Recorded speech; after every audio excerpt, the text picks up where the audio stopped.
এখন বাজে সকাল 10টা 15। সে ঘুম থেকে উঠে তার বেবিকে নিয়ে ডিরেক্ট এখানে চলে এসেছে। মানে সে জানে ঘুম থেকে উঠেই ন্যাপি চেঞ্জ করতে হয়।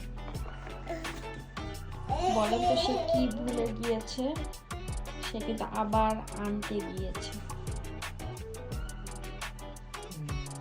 পাপা দুটো নেপি দিয়ে কি করবে? সে কিন্তু নিজে চেঞ্জ করেনি,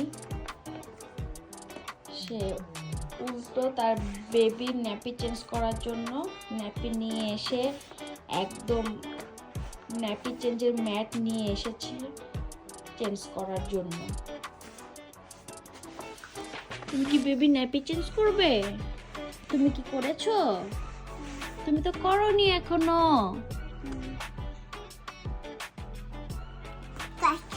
কিভাবে চেঞ্জ করবে? তুমি ন্যাপি চেঞ্জ করবে না? মাম্মাম তুমি একটু টিয়া পাখির মতো তোমার মাউথটা করো তো। এই দেখো মেরে টিয়া পাখির মতো ঠোঁট করতে পারি। ও বাবা মাশাআল্লাহ। আসো আমি তোমাকে ন্যাপি চেঞ্জ করে দিই। তুমি কি একাই করতে পারো? চলো আমরা এখন ব্রাশ করব, ফ্রেশ হব। বেবি কি করেছে?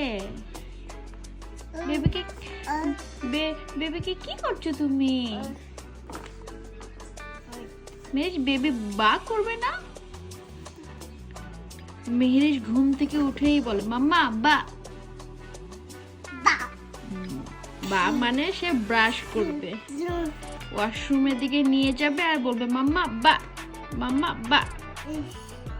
ও ইস হয়ে গিয়েছে। সে ব্যথা পেলেই বলে ইস। এখন যাচ্ছে আবার ক্রিম আনার জন্য। মাম্মা আগে আমরা চলো ফ্রেশ হয়ে আসি পাপা।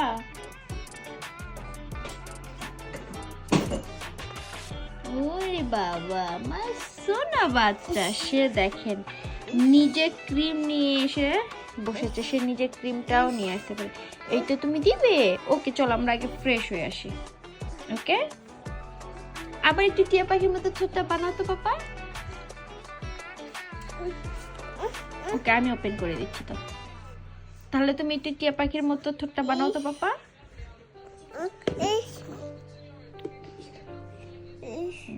সে দেখেন একা একা ক্রিম দিচ্ছে।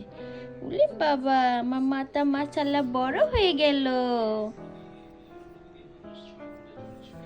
ওকে বাই, আল্লাহ হাফেজ।